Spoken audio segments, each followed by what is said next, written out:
Нарын облусунун Ат башы жана Актала райондорунун Арпа, Аксай өрөөндөрүндө жайгашкан мергенчилик жерлеринде жапайы жаныбарларга мамлекеттик санак жүргүзүлдү.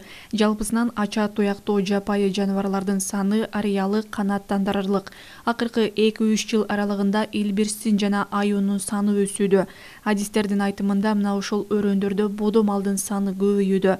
2010-2015 жылдар аралыгында Арпа жайлоосунда жылкынын саны 150-200 башты түзсө, бүгүнкү күндө 2000-2500 башты түзөт. Ири мүйүздүү малдын саны дагы ушундай көрсөткүчтөрдү түзөт. Бирок бул көрүнүш жайыт маселесинде терс көрүнүштөргө алып келүүдө. Мисалы, Арпа жайлоосунун жайытынын бүгүнкү күндөгү абалы начарлап кетти.